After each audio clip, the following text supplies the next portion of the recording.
बिलौटी मौजा की जिस जमीन पर जवनिया गांव के बाढ़ विस्थापितों को बसाया जा रहा है, वहां विकास के लिए सरकार की ओर से पहले 11 करोड़ फिर 1400 करोड़ का फंड आया। एसडीएम के घोटाले के सबूत भैया के पास थे और वो उनके मोबाइल में थे। ये शब्द हैं भरत तिवारी के छोटे भाई चंदन तिवारी के। क्या भरत के एनकाउंटर के पीछे यही कारण था? क्या भरत के मोबाइल से सच सामने आ पाएगा? और अगर ऐसी बात थी ही नहीं तो बाढ़ विस्थापितों का फंड कहां गया? ये सवाल अब बिहार के लोगों के मन पर चोट कर रहा है। अब इससे इतर एक और बात पर गौर करना बेहद जरूरी है। इन सब बातों के सामने आने के बाद भरत की मां और भाई का दोबारा एक बयान आया कि ज्यादा मीडियाबाजी की तो उनको भी मरवा दिया जाएगा। सबसे पहले बयान सुनिए।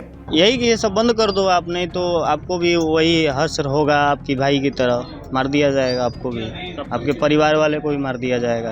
ये परसों रात की बात है, 11 बजे जब हमारे घर पे आए थे। तो 11 बजे करने के आए थे? सबसे बड़ा प्रश्न तो यही बनता है। अब ऐसे में आइए इस पूरे घटनाक्रम को शुरू से समझने की कोशिश करते हैं। नमस्कार, मैं हूं ब्रह्मचारी आशीष और आप देख रहे हैं अमर उजाला। भरत तिवारी एनकाउंटर मामले में अब एक नया मोड़ सामने आया है।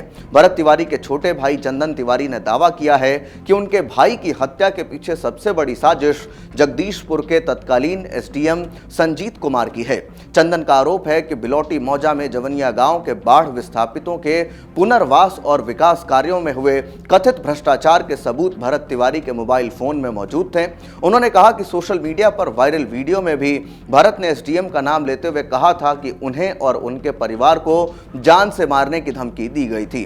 चंदन तिवारी ने कहा कि एफआईआर दर्ज कराते समय गलती से एसडीएम संजीत कुमार का नाम शामिल नहीं हो सका, लेकिन उनके भाई की हत्या के मामले में सबसे बड़ा आरोपी वही है। उन्होंने मांग की कि जिस दिन भरत तिवारी एसडीएम कार्यालय गए थे उस दिन के सीसीटीवी फुटेज कैमरे की जांच कराई जाए। उनका दावा है कि कार्यालय के भीतर भरत के साथ धक्का मुक्की की गई थी और उन्हें अपमानित कर बाहर निकाल दिया गया था। यदि सीसीटीवी फुटेज की निष्पक्ष जांच नहीं हो पाए तो पूरी सच्चाई जनता के सामने नहीं आ सकेगी। उन्होंने एसडीएम के खिलाफ भी कानूनी कार्रवाई की मांग की है। इसी के साथ मुख्य सचिव को जांच के लिए भी शिकायत भेज दी गई है। जवनिया गांव के बाढ़ विस्थापितों के पुनर्वास कार्य और विकास योजनाओं में कथित वित्तीय अनियमितताओं के आरोप अब प्रशासनिक स्तर तक पहुंच गए हैं। शुक्रवार को वरिष्ठ अधिवक्ता एवं ज्ञानवापी तथा श्री कृष्ण जन्मभूमि में प्रकरण में हिंदू पक्ष के वकील सौरभ तिवारी ने बिहार के मुख्य सचिव को पत्र लिखकर पूरे मामले की उच्च स्तरीय जांच की मांग की। उन्होंने अपने पत्र में कहा कि जवनिया गांव के विस्थापितों के पुनर्वास से जुड़े कथित भ्रष्टाचार की जांच अपर मुख्य सचिव तथा उनके स्तर के जो अधिकारी हैं उनसे कराई जानी चाहिए। साथ ही यह भी मांग की गई कि जांच पूरी होने तक जगदीशपुर के एसडीएम तथा शाहपुर के अंचलाधिकारी जो सीओ हैं उनको निलंबित किया जाए अथवा उनका तबादला किया जाए, ताकि जांच के दौरान किसी प्रकार की दस्तावेजों या साक्ष्यों से छेड़छाड़ न हो सके। अब इसी के साथ महापंचायत के संयोजक ने भी गंभीर आरोप लगाए। भरत तिवारी एनकाउंटर मामले में बिलौटी गांव में आयोजित महापंचायत के संयोजक पंकज त्रिपाठी ने भी एसडीएम की भूमिका पर सवाल उठाए। उन्होंने कहा कि पूरा मामला बाढ़ पीड़ितों के पुनर्वास और विकास योजनाओं के फंड से जुड़ा हुआ है। उनके अनुसार इस मामले से संबंधित महत्वपूर्ण जानकारियां भरत तिवारी के मोबाइल फोन और कॉल रिकॉर्ड में मौजूद थीं। उन्होंने आशंका जताई कि मोबाइल पुलिस के कब्जे में होने के कारण उसके डेटा से छेड़छाड़ भी की जा सकती है, इसलिए मोबाइल की फॉरेंसिक जांच कराई जानी चाहिए ताकि सभी तथ्यों का खुलासा हो सके। आखिर भरत तिवारी और एसडीएम के बीच विवाद की वजह क्या थी, इसको समझने की कोशिश करते हैं। भरत तिवारी लगातार सोशल मीडिया के माध्यम से स्थानीय प्रशासन, विशेषकर जगदीशपुर एसडीएम संजीत कुमार पर भ्रष्टाचार के आरोप लगाते रहे थे। 6 जून को फेसबुक पर किए गए एक पोस्ट में भरत ने आरोप लगाया था कि बिलौटी गांव में बसाए जा रहे बाढ़ प्रभावित परिवारों के लिए लगाए जा रहे हैंडपंप के निर्माण कार्य में भारी अनियमितता और भ्रष्टाचार हुआ है। उन्होंने लिखा था कि 5 जून को उन्होंने नल जल विभाग के एसडीओ से इस संबंध में बात की थी और विभागीय अधिकारी ने भी कथित तौर पर गड़बड़ी स्वीकार करते हुए कार्रवाई का भरोसा दिया था। भरत ने इस पूरे मामले के लिए सीधे तौर पर जगदीशपुर के एसडीएम को जिम्मेदार ठहराया था। उनका आरोप था कि स्थानीय प्रशासन और अंचल स्तर के अधिकारी जनता के हितों से जुड़े कार्यों में भ्रष्टाचार कर रहे हैं। वे लगातार बाढ़ पीड़ितों के पुनर्वास, जमीन आवंटन और मुआवजे की प्रक्रिया में पारदर्शिता की मांग काम कर रहे थे। जब प्रशासन की ओर से उनकी शिकायतों पर कार्रवाई नहीं हुई तो भरत फेसबुक लाइव और सोशल मीडिया पोस्ट के माध्यम से लगातार एसडीएम और प्रशासन पर सवाल उठाने लगे। वे खुलकर प्रशासनिक कार्यप्रणाली की आलोचना करते थे और अधिकारियों को चुनौती भी दे देते थे।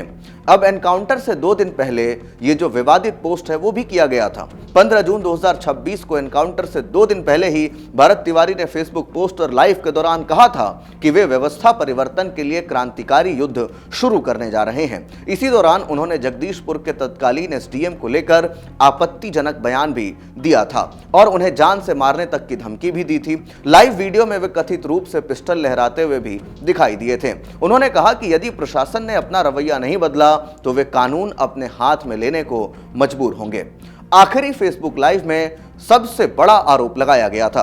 17 जून 2026 को एनकाउंटर वाले दिन सुबह किए गए अपने अंतिम फेसबुक लाइव में भरत तिवारी ने दावा किया था कि पुलिस और प्रशासन उन्हें मानसिक रूप से विक्षिप्त साबित करने की साजिश रच रही है। उन्होंने आरोप लगाया कि उन्हें जबरन मानसिक अस्पताल भेजने की योजना बनाई जा रही है ताकि उनकी आवाज दबाई जा सके। भरत ने कहा था कि वे व्यवस्था के खिलाफ अपनी लड़ाई जारी रखेंगे और पीछे नहीं हटेंगे।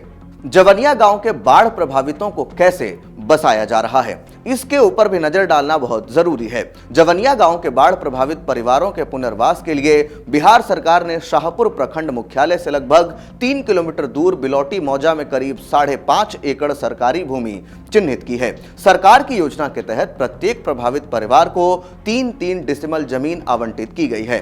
दावा किया गया है कि यहां मॉडल टाउनशिप विकसित की जाएगी। फिलहाल इस क्षेत्र में 2 हैंडपंप लगाए गए हैं, बिजली के खंभे स्थापित किए गए हैं तथा एक सामुदायिक भवन और एक आंगनबाड़ी केंद्र का निर्माण कार्य चल रहा है। भरत तिवारी ने पुनर्वास योजना पर ही सवाल उठाए थे। भरत तिवारी का कहना था कि प्रशासन ने जवनिया गांव के लगभग 70 परिवारों को पुनर्वास योजना के तहत चिन्हित किया है। इन सभी परिवारों को जमीन का पर्चा भी दिया जा चुका है। उन्होंने बताया था कि प्रत्येक परिवार को मकान निर्माण के लिए कुल 1,20,000 रुपए 3 किस्तों में दिए जाने हैं। इनमें से 52 परिवारों को पहली किस्त के रूप में 40-40 हजार रुपए मिल चुके थे, जबकि 18 परिवारों को पहली किस्त मिलने की प्रक्रिया चल रही थी। भरत का आरोप था कि इतनी कम राशि में लाभार्थियों को ईंट खरीदने, मकान बनाने और जमीन भराई जैसे सभी कार्य करने होंगे। उन्होंने कहा था कि जहां लोगों को बसाया जा रहा है वह जमीन काफी नीची है और थोड़ी सी बारिश में वहां घुटनों तक पानी भर जाता है। उनका कहना था कि प्रशासन विस्थापितों से कह रहा था कि वे इसी राशि से अपनी जमीन में मिट्टी भरवा लें, जबकि यह काम सरकार को करना चाहिए। भरत ग्रामीणों से अपील कर रहे थे कि वे अपने पैसे से मिट्टी न भरवाएं और प्रशासन को ही यह कार्य करवाने के लिए बाध्य करें। उन्होंने यह भी आरोप लगाया था कि कुछ परिवारों ने नई जगह पर रहना शुरू कर दिया था, लेकिन वहां बिजली और पानी जैसी बुनियादी सुविधाएं उपलब्ध नहीं थीं। उनके प्रयासों के बाद ही बिजली और पेयजल की व्यवस्था की गई थी। ऐसे में सवाल है कि कौन है जगदीशपुर के एसडीएम संजीत कुमार। जगदीशपुर के तत्कालीन एसडीएम संजीत कुमार मूल रूप से बिहार के मधेपुरा जिले के गम्हरैया गांव के निवासी हैं। उन्होंने अपने पहले ही प्रयास में बिहार लोक सेवा आयोग की 60वीं से 62वीं संयुक्ति प्रतियोगिता परीक्षा उत्तीर्ण की थी। फरवरी 2019 में घोषित परिणाम में उनकी 60वीं रैंक आई थी। उनकी पहली नियुक्ति बेगूसराय में डिप्टी कलेक्टर के रूप में हुई थी। वे शंभू भगत और ललिता देवी के 3 संतानों में सबसे बड़े हैं। भरत तिवारी एनकाउंटर के बाद से जगदीशपुर एसडीएम कार्यालय की गतिविधियों में भी बदलाव देखा जा रहा है। हालांकि वे नियमित रूप से कार्यालय पहुंच रहे हैं और आवश्यक सरकारी कार्यों का निपटारा कर रहे हैं, लेकिन आम लोगों से उनका मिलना जुलना पहले की तुलना में काफी कम हो गया है। स्थानीय लोगों का कहना है कि हर वर्ष मुहर्रम के दौरान प्रशासनिक गतिविधियों में सक्रिय रहने वाले एसडीएम इस बार तजिया जुलूस के दौरान सार्वजनिक रूप से कहीं दिखाई नहीं दिए। अब पूरे मामले की जांच और आगे की प्रशासनिक कार्रवाई पर सबकी नजर बनी हुई है। तो ऐसे में क्या भरत के एनकाउंटर के पीछे एक बहुत बड़ी वजह जवनिया गांव में जो विस्थापित परिवारों को जो फंड आया था उसको छिपाने को लेकर के है? इन तमाम चीजों के राज अब धीरे धीरे जब जांच होगी तो खुलेंगे। बहरहाल इस पूरे विषय को लेकर आप क्या कुछ सोचते हैं, कमेंट बॉक्स में हमें अपनी राय लिखकर जरूर बताएं। धन्यवाद। आपके राज्य की खबरें, आपके शहर की खबरें सबसे पहले जानने के लिए देखते रहें अमर उजाला। चैनल को सब्सक्राइब जरूर कर लें और पाएं हर अपडेट।